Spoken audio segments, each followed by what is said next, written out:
चांद से थोड़ी सी गप्पे। 10-11 साल की एक लड़की, पाठ चौथा, कक्षा कक्षा छठी। प्रस्तुतकर्ता गीता भराटे, टीजीटी हिंदी, जवाहर नवोदय विद्यालय बुल्ढाना। ये एक कविता है जिसमें जो कवि है उनका नाम है शमशेर बहादुर सिंह। इन्होंने एक 10-11 साल की लड़की एक चंद्रमा को देखती है, चांद को देखती है और कल्पना करती है कि चांद घटता और बढ़ता क्यों है। ऐसी ही एक कहानी भी छोटे बच्चों को सुनाई जाती है चंदा मामा के संदर्भ में कि चांद को कुर्ता, उस चांद ने कहा कि अपनी मम्मी से, माँ से कि मुझे भी कुर्ता चाहिए, और वो कुर्ता जब सिलाया गया तो उसके नाप का कुर्ता बन ही नहीं रहा था, क्योंकि वो दिन प्रतिदिन घटता है और बढ़ता है। और आप लोग छठी क्लास में चले गए, उसका कारण भी मतलब उसका कारण आप भूगोल के दृष्टि से भी जानते होंगे। हमारी पृथ्वी किसकी प्रदक्षिणा करती है? हमारी पृथ्वी सूर्य की प्रदक्षिणा करती है और चांद पृथ्वी का उपग्रह है। तो चांद, सूर्य और चंद्रमा की स्थिति दिन प्रतिदिन बदलती रहती है, और जिसके कारण चंद्रमा हमें कभी तो एक बहुत छोटा दिखाई देता है, और कभी कभी अमावस्या के दिन वो दिखाई ही नहीं देता, पूरी अंधेरी रात होती है, और पूर्णिमा के दिन वो पूरी तरह गोल हो जाता है। इसीलिए वो लड़की कहती है, इस बढ़ते घटते चंद्रमा को देखकर लड़की कहती है, गोल है खूब मगर आप तिरछे नज़र आते हैं ज़रा, आप पहने हुए हैं कुल आकाश तारों जड़ा, सिर्फ मुंह खोले हुए है अपना गोरा चिट्टा गोल मटोल। ये कवि शमशेर बहादुर सिंह का चित्र है। और फिर लड़की कहती है कि आप अपनी पोशाक को फैलाए हुए है चारों सिमत मतलब दिशाओं में। चांद कहाँ दिखाई देता है? आकाश में दिखाई देता है। अंधेरे के कारण आकाश में तारे टिमटिमाते हैं। तो लड़की कल्पना करती है कि उसने केवल अपना चेहरा मुंह खोल कर रखा है, और एक काले रंग की पोशाक जिसमें कि तारे टंगे हुए हैं वो धारण की है, जो चारों दिशाओं में उसने फैला कर रखी हुई है। अपनी पोशाक को फैलाए हुए है चारों सिमत मतलब दिशा। आप कुछ तिरछे नज़र आते हैं, जाने कैसे, फिर भी लेकिन आप गोल तो है लेकिन थोड़ा तो तिरछे हैं। मतलब वो पूर्णिमा के दिन का चांद नहीं है, जाने कैसे। खूब है गो की, वैसे तो आप खूब गोल है, लेकिन थोड़ा सा तिरछे तो है ही। वाह जी वाह, हमको बुद्धू ही नीरा समझा है क्या? हम समझ नहीं पाते?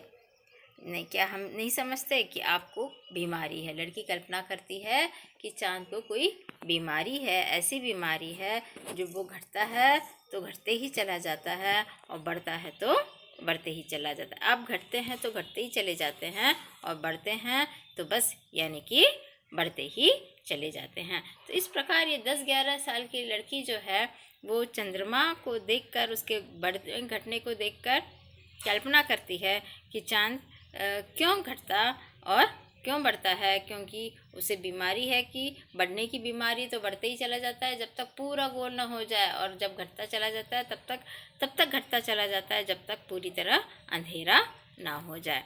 तो देखिए, भौगोलिक रूप से उसका कारण ये है, हम वो भी देख लेते हैं। आप लोगों ने देखा होगा कि इस प्रकार इसको कहते हैं चांद की कलाएं। इसको क्या कहते हैं? चांद का बढ़ना घटना। इसको जो तकनीकी शब्द है, टेक्निकल शब्द है उसका, वो है चांद की कलाएं।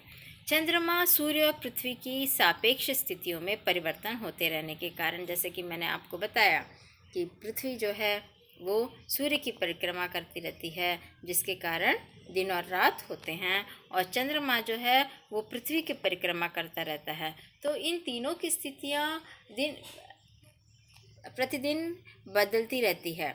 इनकी स्थितियों में परिवर्तन होते रहने के कारण पृथ्वी से दिखाई पड़ने वाले चंद्रमा के प्रकाशमान भाग का आकार अमावस्या को ब्लैक मून से पूर्णिमा तक क्रमशः बढ़ता है ना। अमावस्या के बाद वो पहले कोर दिखाई देती है, एक बारीक कोर दिखाई देती है, उसके बाद वो बढ़ता जाता है।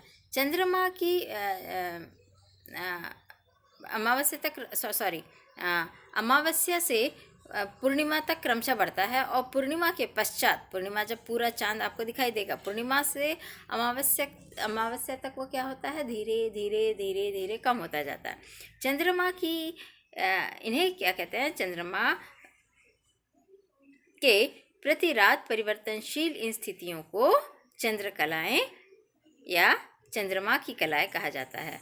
अपनी कक्षा में चंद्रमा की स्थिति जब पृथ्वी और सूर्य के बीच में होती है तो चंद्रमा का अंधकार में भाग ही पृथ्वी के सम्मुख पड़ता है, जिसके कारण रात में चंद्रमा अदृश्य रहता है। अमावस्या के दिन हमें चांद दिखाई नहीं देता, पूरी रात अंधेरी रहती है। चंद्रमा की इस स्थिति को अमावस्या कहते हैं। इसके पश्चात चंद्रमा अपनी कक्षा में आगे बढ़ता है और दूसरी रात को नवचंद्र दिखाई पड़ता है, जिसके बाद प्रत्येक रात को चंद्रमा के प्रकाशित भाग में क्रमशः वृद्धि होती जाती है।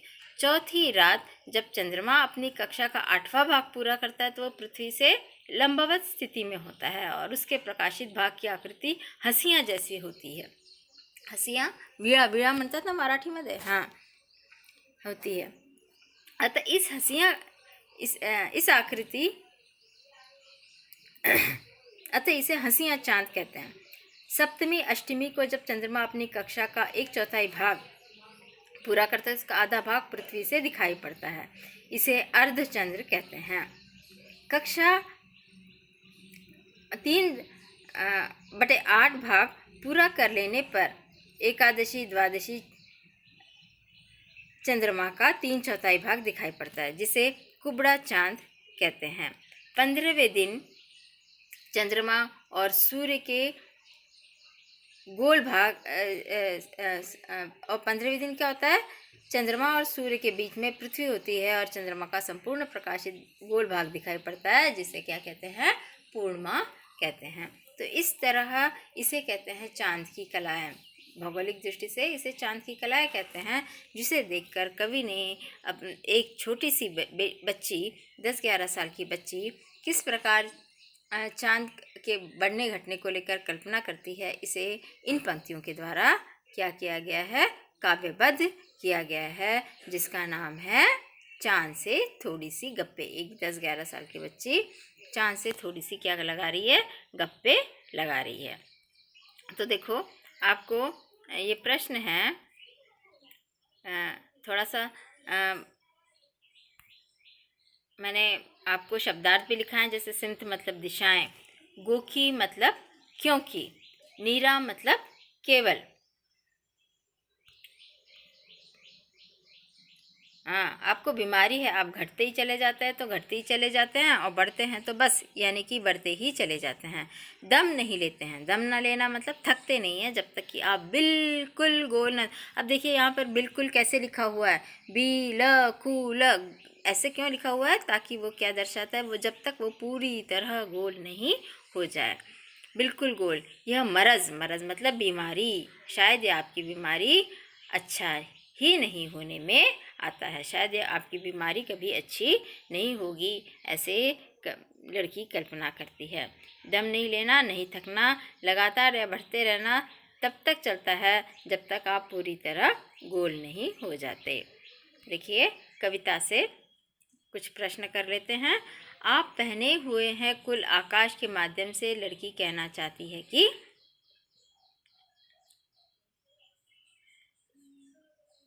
चांद तारों से जड़ी हुई चादर ओढ़कर बैठा है, चांद की पोशाक चारों दिशाओं में फैली हुई है।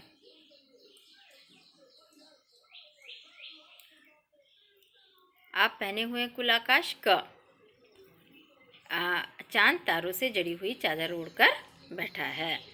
कवि ने चांद से गप्पे किस दिन लगाई होगी। इस कविता में आई बातों की मदद से अनुमान लगाओ कि इसका कारण भी बताओ। दिन और कारण, पूर्णिमा के दिन, अष्टमी से पूर्णिमा के दिन, या प्रथमा से अष्टमी के दिन।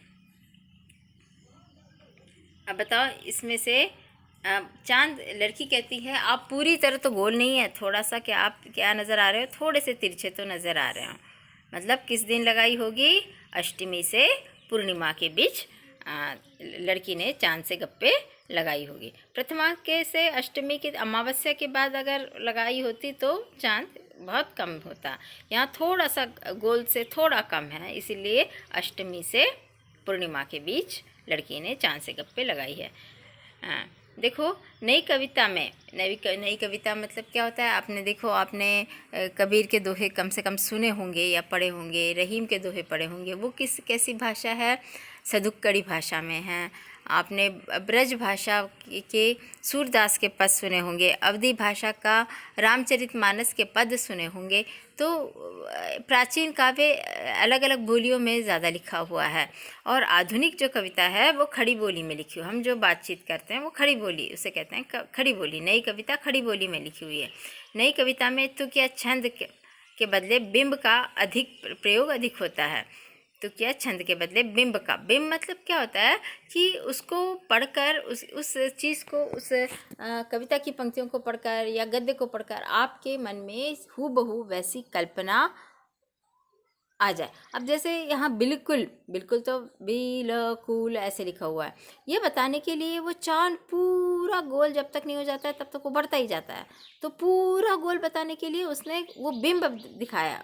वो आपको पूरी तरह गोल बताने के लिए बिल्कुल जो लिखने का तरीका है, एक प्रकार का प्रतिबिंब है। वो जो बिंब शब्द किससे बना हुआ है, बिंब मतलब काय, तुम्ही कशामध्ये आपला बिंब पाहता, आप कहाँ बिंब देखते हो, पानी में देखते हो, शीशे में देखते हो, आईने में देखते हो, तो हूबहू वैसे दिखाई देता है। तो शब्द के माध्यम से उसका अर्थ सामने लाना, शब्द ऐसा लिखना ताकि उसकी आपकी कल्पना में उसका चित्र हूबहू आ जाए, उसे भी कहते हैं बिंब।